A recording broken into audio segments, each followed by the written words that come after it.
마마, 부디 전하를 부탁드립니다. 그리고 제가 죽은 뒤에 아들을 낳으실 겁니다. 그 아이가 조선의 미래입니다. 제가 죽은 후에 왕비 마마께서 아들을 낳으실 것입니다.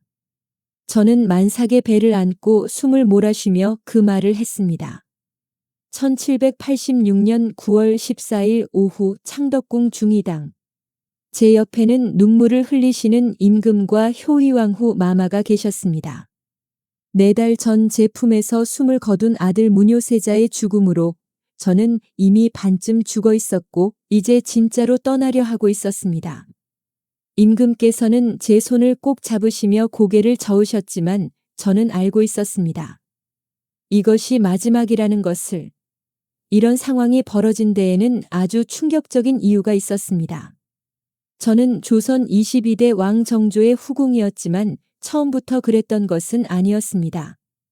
사실 저는 임금의 청혼을 2번이나 거절했습니다. 조선 역사를 통틀어 왕의 승은을 거절한 여인은 거의 없었고 2번이나 거절한 것은 더욱 전례가 없는 일이었습니다. 1766년 15살의 왕세손이었던 임금께서 처음으로 저에게 승은을 내리려 하셨습니다. 당시 저는 14살의 궁녀였습니다. 임금의 청은 거부할 수 없는 명령이었고 저는 그것을 잘 알고 있었습니다. 하지만 저는 고개를 숙인 채 말씀드렸습니다. 세손빈 마마께서 아직 자녀를 낳지 못하셨사옵니다. 감히 승은을 받을 수 없습니다. 그 순간 임금의 얼굴이 굳어졌던 것을 저는 지금도 또렷이 기억합니다. 궁녀가 감히 왕족의 뜻을 거스른다는 것이 어떤 의미인지 저도 알고 있었습니다. 하지만 저에게는 지켜야 할 것이 있었습니다. 바로 효의왕후 마마였습니다. 저와 마마는 1762년 같은 해에 궁궐에 들어왔습니다. 저는 10살의 궁녀였고 마마는 10살의 세손빈이셨습니다. 우리는 함께 자랐고 24년을 한 궁궐에서 살았습니다. 마마께 자녀가 없는 상황에서 제가 어찌 감히 임금의 총애를 받을 수 있겠습니까? 그것은 제가 넘어서는 안 될 선이었습니다. 1780년 15년이 흐른 후 임금께서 다시 저를 찾으셨습니다. 이미 왕위에 오르신 임금께서는 29이 되셨고 저는 27이 되어 있었습니다. 임금께서는 낮은 목소리로 말씀하셨습니다. 15년이 흘렀구나. 그런데 짐의 마음은 변하지 않았다. 제 심장이 크게 요동쳤습니다. 15년이라는 세월 동안 저를 잊지 않으셨다는 것에, 그리고 여전히 저를 원하신다는 것에 저는 감동했습니다. 하지만 상황은 변하지 않았습니다. 효의왕후 마마는 여전히 자녀가 없으셨고 저는 여전히 마마를 배려해야 했습니다. 저하 신첩은 여전히 왕비 마마께서 자녀를 두지 못하셨사옵니다. 저는 다시 한번 거절했습니다. 2번째 거절이었습니다. 임금의 얼굴에 실망이 스쳤지만 저는 고개를 숙일 수밖에 없었습니다. 그런데 1781년 상황이 달라졌습니다. 임금께서 3번째로 승은을 청하셨고 제가 또다시 거절했을 때 예상치 못한 일이 벌어졌습니다. 임금께서 제 하인을 불러 벌을 내리신 것입니다. 제가 거절을 계속한다면 제 주변 사람들이 고통받을 것이라는 메시지였습니다. 저는 그날 무너졌습니다. 무고한 사람이 제 고집 때문에 벌을 받는 것을 보면서 저는 더 이상 거절할 수 없다는 것을 깨달았습니다. 그리고 사실 저도 알고 있었습니다. 제 마음이 이미 임금께 기울어져 있다는 것을. 15년을 기다려주신 그 마음을 저는 외면할 수 없었습니다. 그렇게 저는 30살도 되지 않은 나이에 임금의 후궁이 되었습니다. 1782년 저는 아들을 낳았습니다. 문효세자. 임금께서 30년을 사시는 동안 처음으로 얻으신 아들이었습니다. 궁궐 전체가 기쁨에 들썩였고 저는 소용으로 그리고 의빈으로 봉작되었습니다. 1784년 제 아들은 겨우 2살의 나이에 왕세자로 책봉되었습니다. 저는 행복했습니다. 15년을 기다리게 했던 죄책감도 효의왕후 마마를 배려하지 못할까? 하는 두려움도 모두 사라지는 것 같았습니다. 하지만 그 행복은 너무 짧았습니다. 1786년 5월 11일 무뇨세자가 갑자기 열이 났습니다. 원인을 알 수 없는 병이었습니다. 사흘 후 제 아들은 제 품에서 숨을 거두었습니다. 겨우 4살과 8개월이었습니다.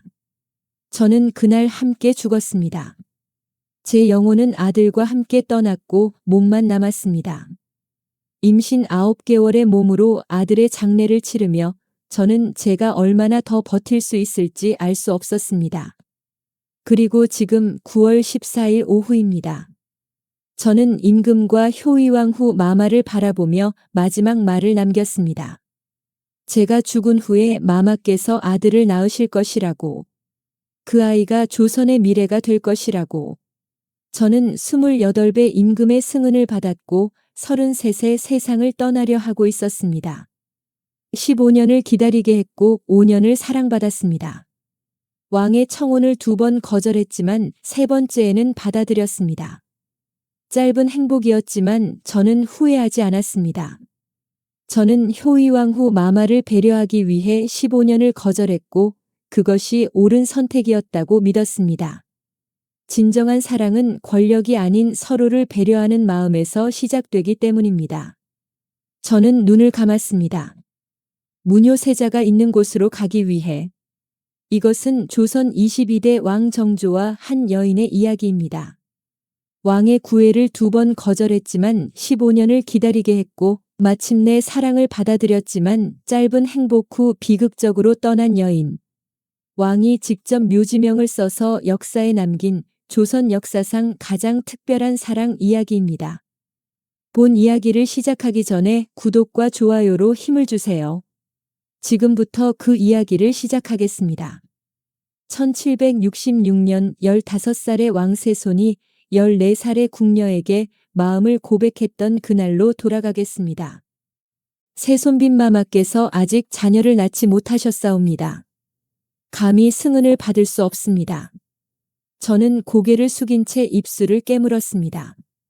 15살의 왕세손 앞에서 제가 방금 내뱉은 말이 얼마나 무모한 것인지 알고 있었습니다. 궁녀가 왕족의 청을 거절한다는 것, 그것도 조선의 미래를 이어갈 세손의 뜻을 거스른다는 것이 어떤 의미인지 모를 리 없었습니다. 하지만 저는 고개를 들 수 없었습니다.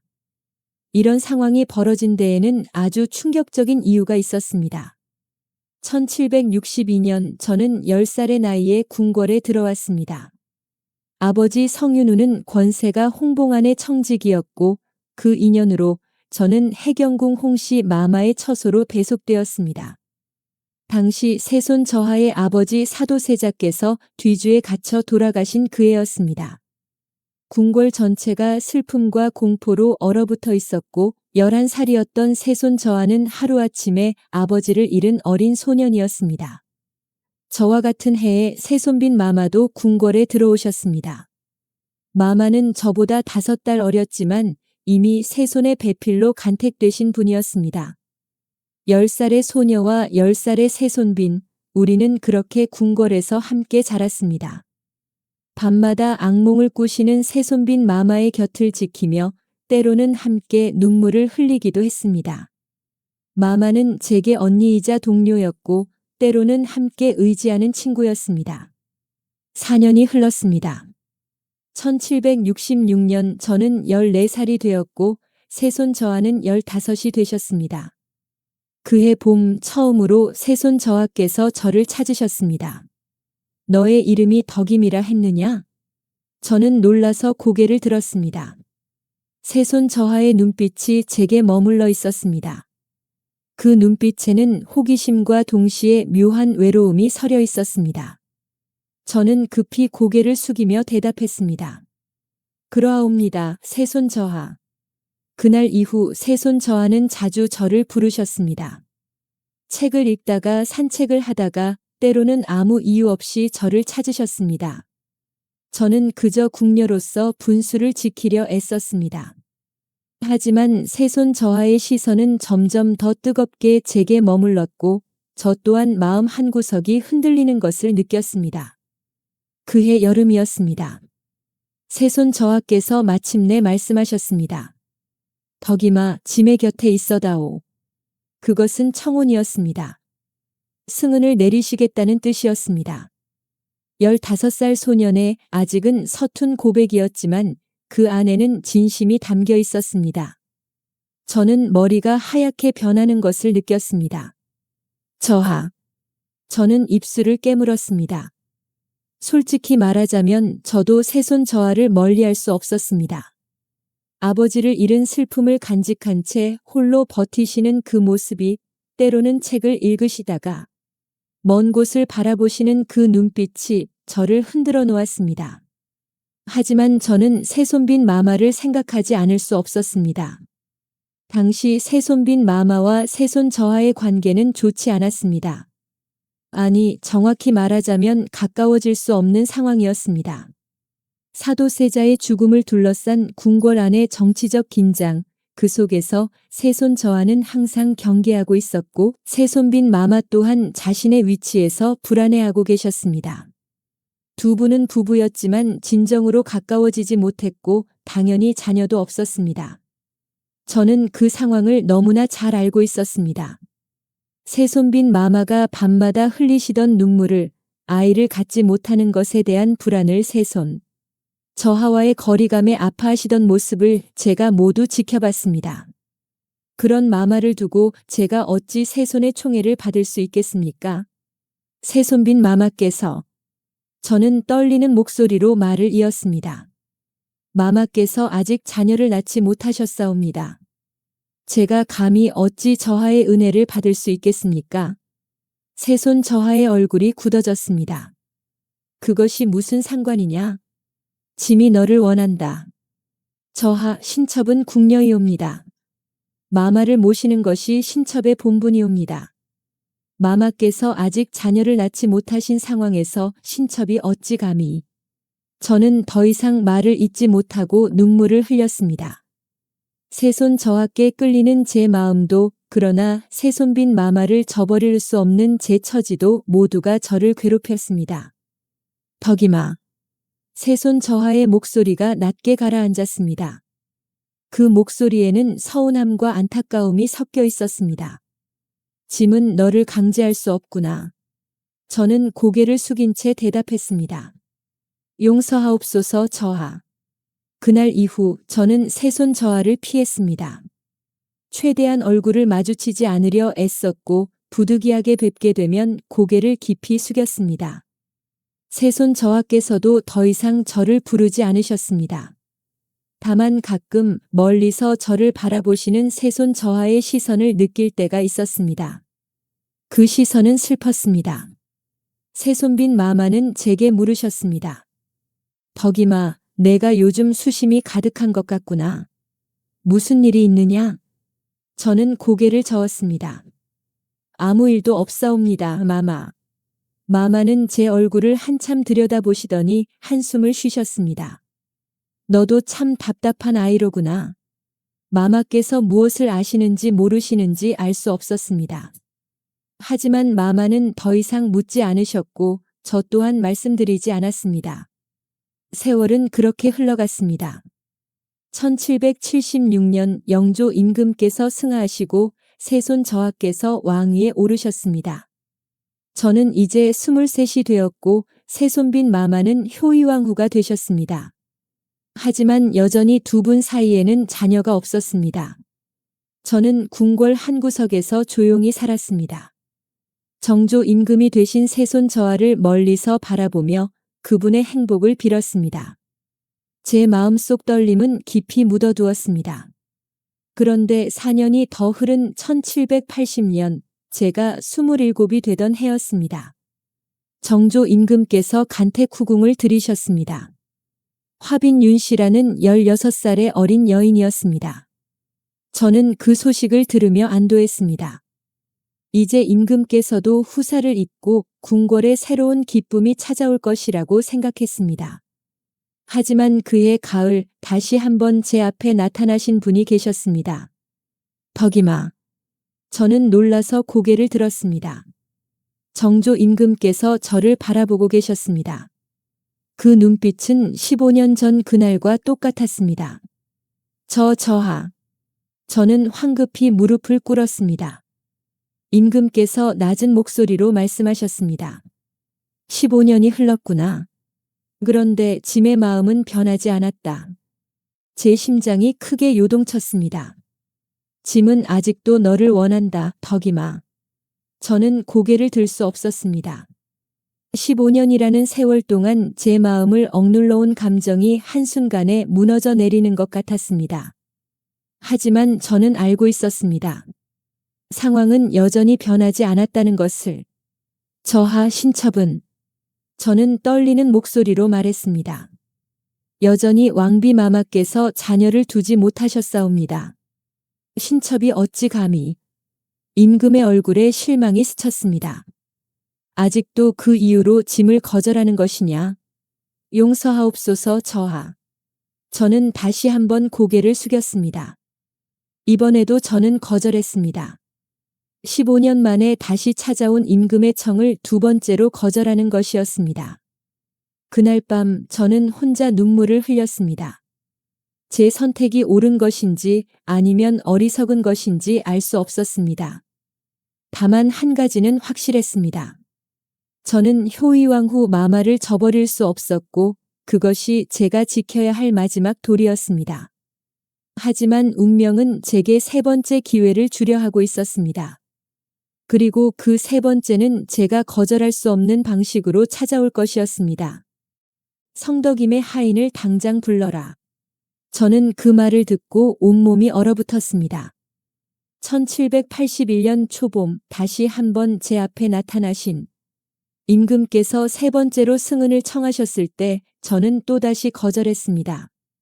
그리고 임금께서는 제가 전혀 예상하지 못한 방법으로 제 마음을 움직이려 하셨습니다. 이런 상황이 벌어진 데에는 아주 충격적인 이유가 있었습니다. 1779년부터 궁궐 안의 공기는 무거웠습니다. 그해 5월 정조 임금의 첫 번째 간택 후궁이었던 원빈 홍씨가 갑자기 세상을 떠났습니다. 14살의 어린 나이였습니다. 그녀는 홍국영의 여동생으로 오빠의 야심으로 입궁했고 겨우 1년 만에 죽음을 맞았습니다. 그 후 궁궐 안은 혼란에 빠졌습니다. 홍국영은 여동생의 죽음이 효의왕후 마마의 탓이라고 믿었고 왕비 마마와 극심하게 반목했습니다. 저는 그 소용돌이를 지켜보며 가슴이 아팠습니다.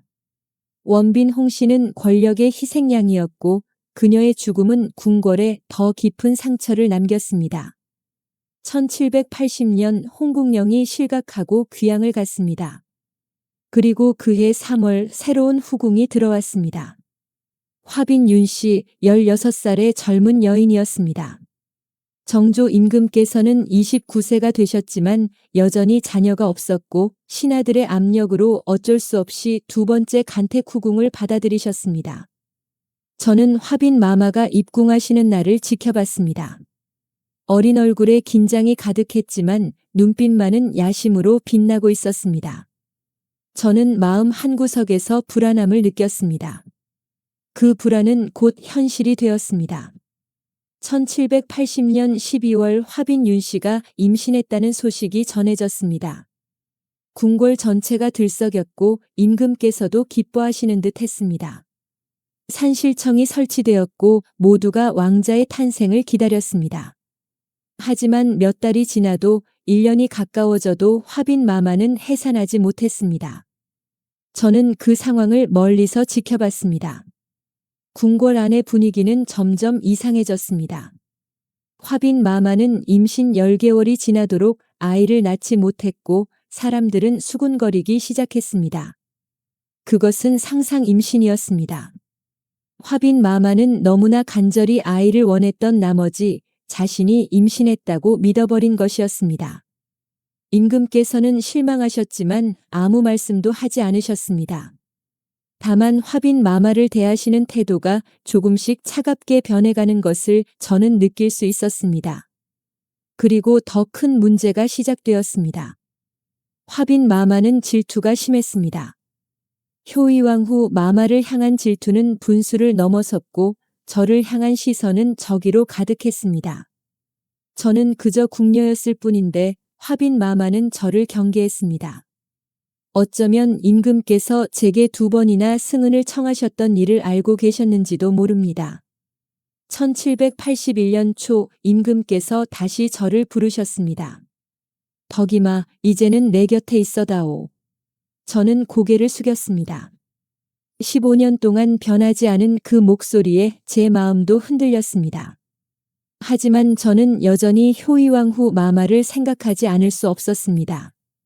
저하 신첩은 아직도 왕비를 걱정하는 것이냐?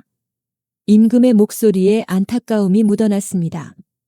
덕임아, 짐은 15년을 기다렸다. 세손 시절부터 지금까지 짐의 마음은 변한 적이 없다. 저는 눈물이 났습니다. 그 진심을 모를 리 없었습니다. 하지만 저는 고개를 저었습니다. 왕비 마마께서는 아직도 자녀가 없으시옵니다. 신첩이 어찌 감히 그 자리를 넘볼 수 있겠습니까? 짐이 너를 원하는데도 용서하옵소서 저하. 저는 다시 한번 거절했습니다. 3번째 청혼에도 저는 똑같은 대답을 했습니다. 임금의 얼굴에 깊은 실망이 스쳤습니다. 그날 밤 저는 제 처소로 돌아와 조용히 앉아 있었습니다. 제 곁에는 오랜 세월 저를 돌봐온 하인 한 명이 있었습니다. 무술이 순이었습니다. 그녀는 제가 입궁했을 때부터 저를 따라다니며 시중을 들었던 충직한 사람이었습니다. 나인마마 괜찮으십니까? 순이가 조심스럽게 물었습니다. 저는 고개를 끄덕였습니다. 괜찮다. 그냥 조금 피곤할 뿐이야. 다음 날 아침이었습니다. 저는 순이가 보이지 않아 이상하게 여겼습니다. 그리고 얼마 후 충격적인 소식을 들었습니다. 성나인의 무수리가 벌을 받았다 하옵니다. 저는 달려갔습니다. 순이는 형장에 끌려가 곤장을 맡고 있었습니다. 저는 그 이유를 알 수 없었습니다. 순이는 아무 잘못도 하지 않았습니다. 멈추시오. 무슨 일입니까? 제가 소리쳤지만 아무도 대답하지 않았습니다. 형을 집행하는 관리가 차갑게 말했습니다. 주상 전하의 명이시다. 저는 그제야 깨달았습니다. 이것은 저를 향한 메시지였습니다. 제가 거절을 계속한다면 제 주변 사람들이 벌을 받을 것이라는. 저는 온몸이 떨렸습니다. 임금께서 이런 방법을 쓰시리라고는 생각하지 못했습니다. 하지만 동시에 저는 알았습니다. 그것이 얼마나 절박한 마음에서 나온 것인지를. 순이는 곤장을 맞고 쓰러졌습니다. 저는 그녀를 부축하며 눈물을 흘렸습니다. 미안하다, 순아. 내가 잘못했다. 그날 밤 저는 결정을 내렸습니다. 더 이상 거절할 수 없다는 것을. 제 고집 때문에 무고한 사람들이 다치게 할 수는 없다는 것을. 며칠 후 저는 임금 앞에 무릎을 꿇었습니다. 저하 신첩이 받들겠나이다. 임금의 얼굴에 안도와 기쁨이 동시에 스쳤습니다. 하지만 저는 보았습니다. 그 눈빛 속에 미안함도 함께 있다는 것을. 덕임아. 다만 한 가지만 약속해 주시옵소서. 저는 고개를 들고 임금을 바라봤습니다. 왕비 마마를 결코 소홀히 하지 마시옵소서. 신첩은 그저 마마를 보자 하는 몸일 뿐이옵니다. 임금께서는 고개를 끄덕이셨습니다. 그리하겠다. 1781년 늦봄이었습니다.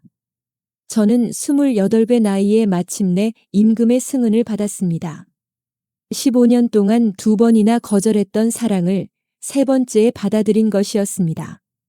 그날 밤 저는 임금과 단둘이 있었습니다. 임금께서는 제 손을 잡으셨습니다. 짐은 15년을 기다렸소. 세손 시절부터 마음속으로 이미 그대를 후궁의 반열에 두었소. 저는 그 말에 눈물이 났습니다. 15년이라는 세월 동안 변하지 않은 마음. 그것이 얼마나 무거운 것인지 알고 있었습니다. 저하. 이제는 짐 곁에 머물러다오. 더 이상 떠나지 말아다오. 저는 고개를 끄덕였습니다. 이제 저는 더 이상 도망칠 수 없었습니다. 아니, 사실은 도망치고 싶지 않았습니다. 1782년 가을이었습니다. 저는 임금의 아이를 임신했습니다. 궁궐안이 다시 들썩였습니다. 하지만 이번에는 상상 임신이 아니었습니다. 제 배는 점점 불러왔고 저는 생명이 자라는 것을 느낄 수 있었습니다. 화빈윤 씨는 저를 노골적으로 미워했습니다. 저 궁녀 출신이 감히. 그녀의 목소리가 궁궐 안을 울렸습니다. 화빈 마마는 저주를 퍼붓고 큰 소리로 저를 욕했습니다. 심지어 효의왕후 마마까지 질투하며 분수를 넘었습니다. 저는 그 모든 것을 참았습니다. 제가 선택한 길이었기 때문입니다. 그해 9월 저는 아들을 낳았습니다. 임금께서는 너무나 기뻐하셨습니다. 30년을 사신 동안 처음으로 얻은 아들이었습니다. 12월 저는 소용으로 봉해졌습니다. 그리고 이듬해인 1783년 2월 의빈으로 진봉되었습니다.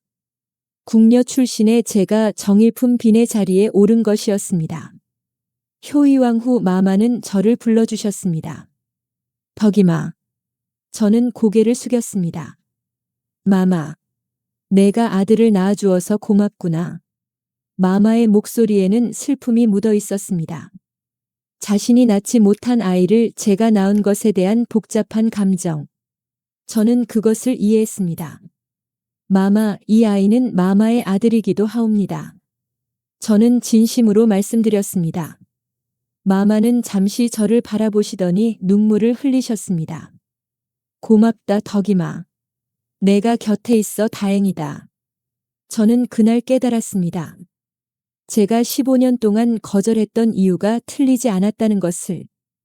효의왕후 마마를 배려하는 것, 그것이 제가 지켜야 할 도리였다는 것을.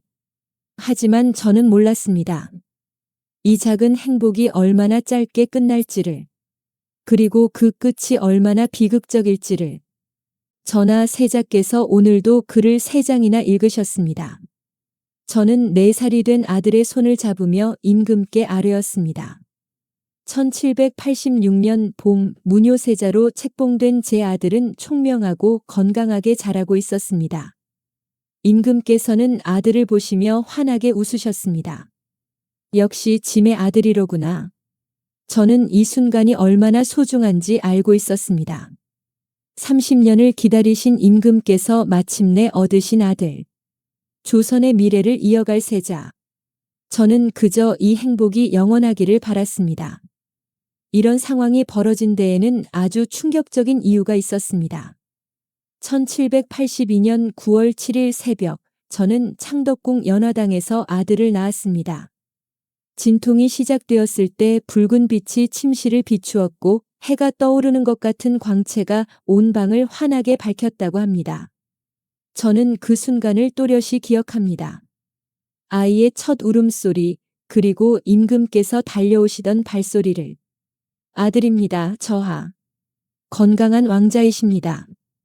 임금께서는 제 손을 꼭 잡으셨습니다. 그 손이 떨리고 있었습니다. 기쁨인지 안도인지 모를 감정이 그분의 얼굴에 가득했습니다. 덕이마 고맙소. 그 한마디에 저는 눈물이 났습니다. 15년을 기다려주신 그분께 저는 마침내 아들을 선물할 수 있었습니다. 그해 11월 태어난 지 100일도 안 된 아이가 원자로 책봉되었습니다. 저는 소용으로 봉작되었고 이듬해인 1783년 2월에는 의빈으로 진봉되었습니다. 정일품 빈의 자리였습니다. 하지만 궁궐 안의 모든 이들이 기뻐한 것은 아니었습니다. 저 궁녀 출신 주제에 감히. 화빈윤 씨의 목소리가 궁궐 곳곳에 울려 퍼졌습니다. 그녀는 저를 노골적으로 증오했습니다. 자신은 명문가에서 삼간택을 거쳐 들어왔지만 상상 임신의 수치를 겪었고 궁녀 출신인 저는 왕자를 낳았으니 그 분노가 얼마나 컸겠습니까? 헝씨, 헝씨, 저주받을 년. 화빈 마마는 큰 소리로 제 이름을 부르며 저주를 퍼부었습니다. 심지어 효의왕후 마마까지 질투하며 분수를 넘는 행동을 했습니다. 저는 그 모든 것을 참았습니다. 제가 조심하지 않으면 제 아들에게 화가 미칠 것을 알고 있었기 때문입니다. 1786년 어느 날 화빈 마마의 저주가 극에 달했을 때 임금께서 명을 내리셨습니다. 화빈 윤 씨를 대궐 안에 엄히 가두라. 화빈 마마는 유폐되었습니다. 저는 그 소식을 들으며 마음이 편치 않았습니다. 그녀도 어쩌면 피해자였을지 모른다는 생각이 들었습니다. 권력의 소용돌이 속에서 아이를 낳지 못한다는 두려움 속에서 그녀는 미쳐버린 것이 아닐까? 하지만 저는 제 아들을 지켜야 했습니다. 1784년 7월 제 아들은 정식으로 왕세자에 책봉되었습니다. 겨우 2살의 나이였지만 임금께서는 세자를 너무나 사랑하셨습니다. 매일 세자를 불러 함께 책을 읽으시고 손수 글을 가르치셨습니다. 효의왕후 마마는 저를 불러주셨습니다. 덕이마, 세자는 내 아들이기도 하지. 제도상 무뇨세자는 효의왕후 마마의 양자였습니다. 하지만 양육은 생모인 제가 맡도록 마마께서 배려해 주셨습니다. 이것은 국조의 정례였지만 마마께서 허락하지 않으셨다면 불가능한 일이었습니다. 마마 감사옵니다. 저는 진심으로 감사했습니다. 제 아들을 제 손으로 키울 수 있다는 것, 그것이 얼마나 큰 은혜인지 알고 있었습니다. 덕이마, 너는 참 착한 아이구나. 마마께서 제 손을 잡으셨습니다. 너는 20여 년 동안 궁궐에 있으면서 한 번도 다른 사람을 흘겨보거나 시샘한 적이 없지. 너 같은 아이가 곁에 있어 내가 얼마나 든든한지 모른다. 저는 고개를 숙였습니다. 마마의 그 말씀이 제게는 가장 큰 칭찬이었습니다. 저는 15년 동안 2번이나 임금의 청혼을 거절했던 이유가 바로 이것이었습니다. 마마를 배려하는 것, 그것이 제가 지켜야 할 도리였습니다. 무뇨세자는 총명했습니다. 3살이 되었을 때 이미 글을 읽기 시작했고 4살이 되어서는 천자문을 줄줄 외웠습니다. 임금께서는 아들을 보시며 자랑스러워 하셨습니다. 이 아이가 자라서 훌륭한 임금이 되겠구나. 저는 아들을 안으며 생각했습니다. 이 아이가 자라서 아버지처럼 현명하고 백성을 사랑하는 임금이 되기를 바랐습니다. 1784년에 저는 딸도 낳았습니다. 작은 옹주였습니다. 하지만 딸은 오래 살지 못했습니다. 태어난 지 얼마 되지 않아 병으로 세상을 떠났습니다. 저는 그 슬픔을 가슴에 묻고 아들에게 더욱 정성을 쏟았습니다. 1786년 초 저는 또다시 임신했습니다. 3번째 아이였습니다. 임금께서는 기뻐하셨지만 저는 왠지 모를 불안함을 느꼈습니다. 저하, 이번에는 딸이 좋겠습니다. 왜 그런 말을 하는가? 아들은 이미 있지 않사옵니까? 이번에는 예쁜 딸을 보고 싶습니다. 하지만 저의 불안은 현실이 되었습니다. 1786년 5월 11일이었습니다. 그날 아침 무뇨세자가 갑자기 열이 났습니다. 저는 황급히 아들을 안고 의원을 불렀습니다. 마마, 원인을 알 수 없는 병이옵니다. 의원의 말에 저는 온몸이 얼어붙었습니다. 아들은 점점 더 심하게 앓았습니다. 고열이 사흘 동안 계속되었고 4살배기 아이는 점점 약해져 갔습니다. 어미, 어미. 아들이 제 이름을 부르며 손을 뻗었습니다. 저는 아들을 꼭 안았습니다. 세자, 어미가 여기 있다. 곧 나을 거야. 하지만 저는 알고 있었습니다. 아들이 제 품을 떠나가고 있다는 것을. 5월 21일 새벽 무뇨세자는 제 품에서 숨을 거두었습니다. 겨우 5살도 되지 않은 나이였습니다. 안 돼. 안 돼. 저는 아들을 흔들며 울었습니다. 하지만 아들은 다시 눈을 뜨지 않았습니다. 임금께서 달려오셨습니다. 그분은 아들의 차가워진 몸을 보시고 무릎을 꿇으셨습니다. 아들아, 아들아. 임금께서 오열하셨습니다. 할아버지 영조에게 아버지를 잃으셨던 그분이 이제는 자신의 아들을 잃으셨습니다. 그 고통이 얼마나 깊은지 저는 너무나 잘 알고 있었습니다. 저는 임신한 몸으로 아들의 장례를 치렀습니다. 만삭이 가까운 배를 안고 효창원까지 따라갔습니다. 사람들이 말렸지만 저는 듣지 않았습니다. 제가 직접 보내드려야 합니다. 아들을 땅에 묻는 순간 저는 제 심장도 함께 묻히는 것을 느꼈습니다. 그날 이후 저는 병이 들었습니다. 원인을 알 수 없는 병이었습니다. 아들이 알았던 것과 같은 병이었습니다. 저는 점점 약해져 갔고 뱃속의 아이도 함께 위험해졌습니다. 9월이 되었습니다. 저는 이제 오래 살 수 없다는 것을 알았습니다. 효이왕후 마마께서 제 곁을 지켜주셨습니다. 덕이마 힘을 내거라. 마마. 제가 먼저 갑니다. 저는 마마의 손을 잡았습니다. 그리고 마지막 부탁을 드렸습니다. 마마 전하를 부탁드립니다. 그리고 저는 숨을 몰아쉬며 말을 이었습니다. 제가 죽은 후에 마마께서 아들을 낳으실 것입니다. 그 아이가 조선의 미래입니다.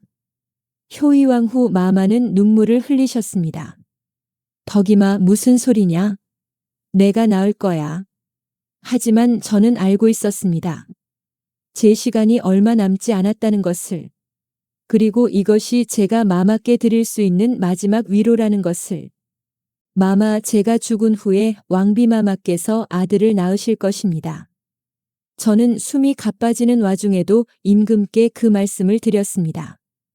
1786년 9월 14일 오후 창덕궁 중의당에서 저는 마지막 순간을 맞이하고 있었습니다.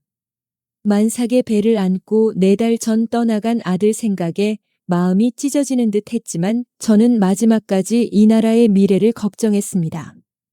이런 상황이 벌어진 데에는 아주 충격적인 이유가 있었습니다. 무뇨세자가 세상을 떠난 그날부터 저는 무너졌습니다. 아들이 제 품에서 차갑게 식어가는 것을 느끼면서 저는 제 심장도 함께 멈추는 것 같았습니다. 의원들은 원인을 알 수 없는 병이라고 했지만 저는 알고 있었습니다. 누군가의 저주가 제 아들을 앗아갔다는 것을. 화빈윤 씨는 유폐되어 있었지만 그녀의 저주는 이미 궁궐 곳곳에 퍼져 있었습니다. 그녀가 큰 소리로 제 이름을 부르며 저주했던 그 말들이 마침내 현실이 된 것이었습니다. 장례를 치르는 내내 저는 넋을 잃고 있었습니다. 임금께서 제 곁을 지켜주셨지만 저는 아무것도 보이지 않았습니다. 효창원의 아들을 묻고 돌아오는 길, 저는 그저 걸음을 옮길 뿐이었습니다. 그 후 저는 병이 들었습니다. 임신 9개월의 몸으로 아들의 죽음을 겪은 저는 자연이라는 병을 앓기 시작했습니다. 임신 중에 태기가 고르지 못하고 위로 치밀어 올라 답답하고 숨이 차는 증상이었습니다. 의원들은 온갖 약을 처방했지만 소용이 없었습니다. 저하 신첩은 이제 저는 임금께 말씀드리려 했지만 숨이 막혔습니다. 임금께서는 제 손을 꼭 잡으시며 눈물을 흘리셨습니다. 덕이마 버텨다오. 짐을 두고 가지 마라. 하지만 저는 알고 있었습니다. 제 시간이 얼마 남지 않았다는 것을, 그리고 뱃속의 아이도 함께 떠날 것이라는 것을. 효이왕후 마마께서 제 곁에 계셨습니다. 마마는 제 머리를 쓰다듬으시며 위로해 주셨습니다. 덕이마 힘내거라. 아이를 낳아야지. 저는 마마의 손을 잡았습니다. 저와 마마는 1762년 같은 해에 궁궐에 들어왔습니다. 저는 10살의 궁녀였고 마마는 10살의 새손빈이셨습니다. 24년이라는 세월 동안 우리는 함께 웃고 울었습니다. 저는 15년 동안 임금의 청혼을 2번이나 거절했습니다. 그 이유는 단 하나, 마마를 배려하기 위해서였습니다. 마마께 자녀가 없으신 상황에서 제가 어찌 감히 임금의 총애를 받을 수 있겠습니까? 그리고 1781년 3번째 청혼을 받았을 때도 저는 거절하려 했습니다. 하지만 임금께서는 제 하인에게 벌을 내리셨고 저는 더 이상 거절할 수 없었습니다. 그렇게 저는 임금의 곁에 서게 되었습니다. 1782년 무뇨세자를 낳았을 때의 기쁨을 저는 잊을 수 없습니다. 임금께서 얼마나 기뻐하셨는지 궁궐 전체가 축제 분위기였습니다. 하지만 저는 항상 조심했습니다. 교만하지 않고 겸손하게 처신했습니다. 20여 년 동안 궁궐에 있으면서 저는 한 번도 다른 사람을 흘겨보거나 시샘한 적이 없었습니다. 화빈 마마가 저를 저주하고 증오했을 때도 저는 그저 참았습니다. 임금께서는 화빈 마마를 유폐시키셨지만 저는 그녀를 원망하지 않았습니다. 효이왕후 마마는 무뇨세자를 양자로 받아들이셨지만 양육은 제가 하도록 허락해 주셨습니다. 이것은 국조의 정례였지만 마마의 배려가 없었다면 불가능한 일이었습니다. 저는 제 아들을 제 손으로 키울 수 있었고 그것이 제게는 가장 큰 행복이었습니다. 무뇨세자는 총명했습니다. 4살의 나이에 천자문을 줄줄 외웠고 임금께서는 아들을 보시며 자랑스러워 하셨습니다. 저는 매일 아들에게 글을 가르치고 함께 뛰어놀며 시간을 보냈습니다. 1784년 7월 무뇨세자가 왕세자로 책봉되었을 때 저는 눈물을 흘렸습니다. 제 아들이 조선의 미래가 된 것이었습니다. 임금께서는 세자를 너무나 사랑하셨고 매일 함께 시간을 보내셨습니다. 하지만 그 행복은 너무 짧았습니다. 1786년 5월 무뇨세자가 갑자기 열이 났습니다. 의원들은 원인을 알 수 없다고 했고 저는 아들을 안고 기도했습니다. 하지만 사흘 만에 아들은 제 품에서 숨을 거두었습니다. 그날부터 저는 살아있는 것이 아니었습니다. 제 영혼은 아들과 함께 떠났고 몸만 남아 있었습니다. 그리고 지금 9월 14일 오후입니다. 저는 임금께 마지막 말씀을 드렸습니다. 신첩이 죽은 후에 왕비 마마께서 아들을 낳으실 것입니다. 그 아이가 조선의 미래입니다. 임금께서는 고개를 저으셨습니다. 무슨 소리냐? 그대가 낳을 것이다. 아니옵니다, 신첩은 이제 갑니다. 저는 효이왕후 마마를 바라봤습니다. 마마 전하를 부탁드립니다. 마마는 눈물을 흘리시며 고개를 끄덕이셨습니다. 덕이마 편히 가거라. 저는 눈을 감았습니다. 그리고 무뇨세자가 있는 곳으로 갔습니다. 1786년 9월 14일 오후 1시에서 3시 사이 저 성덕임은 창덕궁 중의당에서 숨을 거두었습니다. 28배 임금의 승은을 받고 33세 세상을 떠났습니다. 임금께서는 20일 동안 국정을 돌보지 못하셨다고 합니다. 그분의 슬픔이 얼마나 깊었는지 저는 압니다. 저를 15년 동안 기다려주셨고 5년 동안 사랑해주셨습니다. 그리고 이제 저를 영원히 떠나보내야 하는 것입니다. 임금께서는 제를 위해 치제제문을 직접 쓰셨습니다. 그리고 묘지명도 손수 쓰셨습니다. 그 글 속에는 저와의 모든 이야기가 담겨 있었습니다.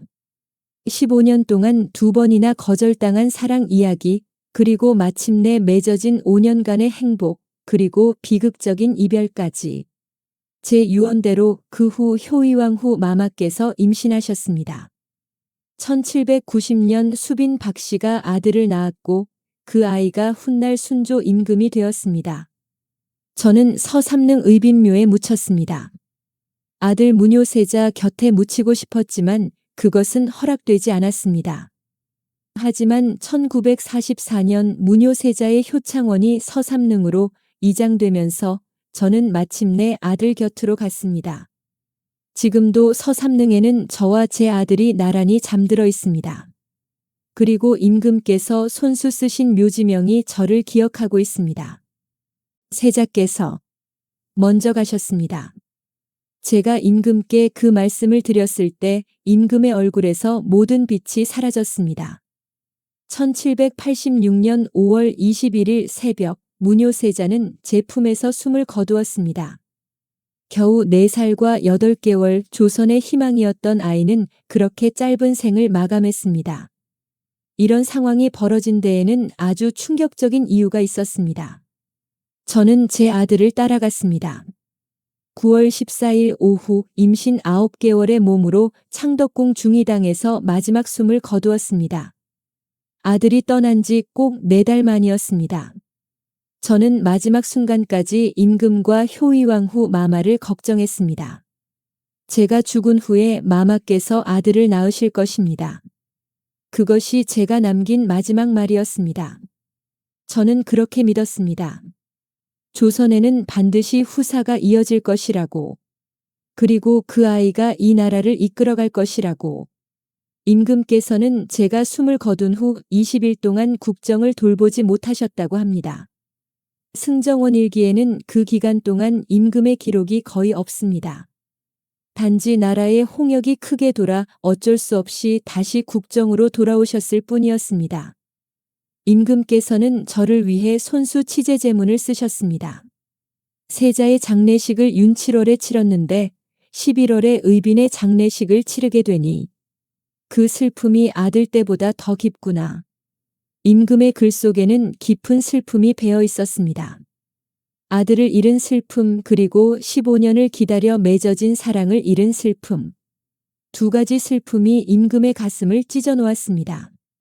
그리고 임금께서는 묘지명도 직접 쓰셨습니다. 제이빈 묘지명이라는 제목의 그 글에는 저와 임금의 모든 이야기가 담겨 있었습니다. 짐이 처음 승은을 내렸을 때 비는 울면서 새손빈이 아직 아이를 낳고 기르지 못하여 감히 승은을 받을 수 없습니다라고 했다. 이후 15년 동안 후궁을 간택하고 다시 명을 내렸으나 비는 또 거절했다. 이에 빈의 하인을 꾸짖고 벌을 내렸고 그러한 뒤에 비로소 4명을 받들었다. 임금께서는 제가 2번이나 거절했던 일, 그리고 15년을 기다렸던 일을 역사에 남기셨습니다. 왕이 후궁을 위해 이렇게 자세한 묘지명을 남긴 것은 조선 역사에서 매우 드문 일이었습니다. 비는 궁궐에 거처한 지 20여 년 동안 다른 사람을 흘겨보는 일이 없었고 특별히 내전의 친애를 받았다. 내전은 그 죽음에 곡하며 형제간에 그리워하는 것과 다름이 없었다. 임금께서는 저와 효의왕후 마마의 관계도 기록해 주셨습니다. 저는 24년 동안 궁궐에 있으면서 한 번도 교만하지 않았습니다. 마마를 배려하는 것이 제가 지켜야 할 마지막 도리였기 때문입니다. 저의 상례는 영빈 이 씨의 예를 따라 후궁 1등의 예로 거행되었습니다. 임금께서는 제게 최고의 예우를 해주셨습니다.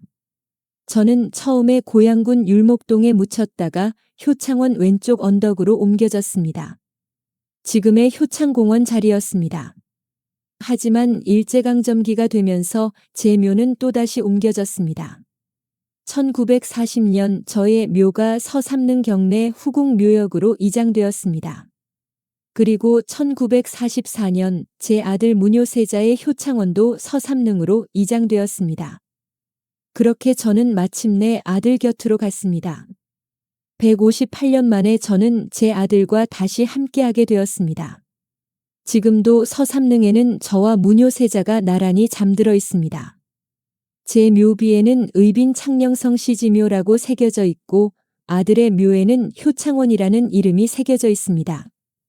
임금께서 손수 쓰신 묘지명은 지금도 저를 기억하고 있습니다. 제가 떠난 후 제 유언대로 일들이 이어졌습니다. 1787년 효의왕후 마마께서 임신하셨습니다. 하지만 안타깝게도 유산하셨습니다. 그럼에도 저는 믿었습니다. 조선에 반드시 후사가 이어질 것이라고.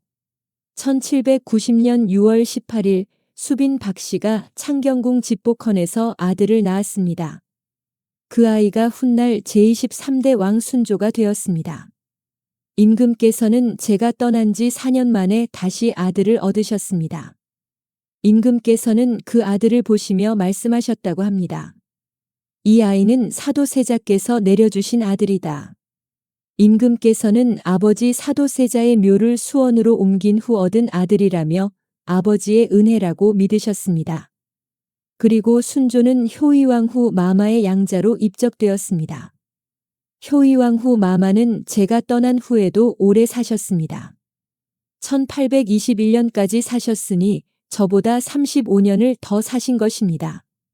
마마께서는 순조를 훌륭하게 키우셨고 대비로서 왕실을 지키셨습니다. 임금께서는 1800년 6월 28일 49세의 나이로 승하하셨습니다. 등창이라는 병이었습니다. 저보다 14년을 더 사셨지만 그 세월 동안 얼마나 저를 그리워하셨을까요? 임금께서는 저를 위해 3년상까지 치르셨고 매년 제사 때마다 직접 제축문을 쓰셨습니다. 조선의 왕이 후궁을 위해 이렇게까지 한 예는 거의 없었습니다. 저는 지금도 서삼릉에서 아들과 함께 잠들어 있습니다. 가끔 이곳을 찾는 사람들이 저의 이야기를 듣고 갑니다. 왕의 청혼을 2번이나 거절했던 여인, 15년을 기다리게 한 여인, 그리고 마침내 왕의 사랑을 받았지만 짧은 행복 후 비극적으로 떠난 여인. 하지만 저는 후회하지 않습니다. 15년 동안 2번이나 거절했던 것은 효의왕 후 마마를 배려하기 위해서였습니다. 그것이 제가 지켜야 할 도리였기 때문입니다. 3번째에 승낙했던 것도 더 이상 임금의 마음을 아프게 할 수 없었기 때문입니다. 5년이라는 짧은 시간이었지만 저는 행복했습니다. 임금의 사랑을 받았고 아들을 낳았고 효의왕 후 마마와 우정을 나누었습니다. 무뇨세자가 세자로 책봉되는 것을 보았고 아들이 총명하게 자라는 것을 지켜봤습니다. 비록 아들과 저 모두 일찍 세상을 떠났지만 저는 조선의 미래를 믿었습니다. 제 유언대로 순조가 태어났고 조선의 왕조는 이어졌습니다. 진정한 사랑은 권력이 아닌 서로를 배려하는 마음에서 시작됩니다.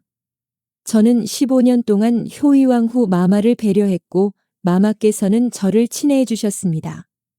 임금께서는 15년을 기다려 주셨고 저는 그 사랑에 응답했습니다. 지금도 서삼릉에는 임금께서 손수 쓰신 묘지명이 저를 기억하고 있습니다. 그 글 속에는 저와 임금의 모든 이야기가 15년의 기다림과 5년의 사랑이 그리고 영원한 이별의 슬픔이 담겨 있습니다. 저는 성덕임 의빈 성씨였습니다. 왕의 구애를 2번 거절했지만 3번째에는 사랑을 받아들였습니다. 짧은 행복 후 비극적으로 떠났지만 저는 행복했습니다. 그리고 지금도 저는 아들 곁에서 영원히 잠들어 있습니다.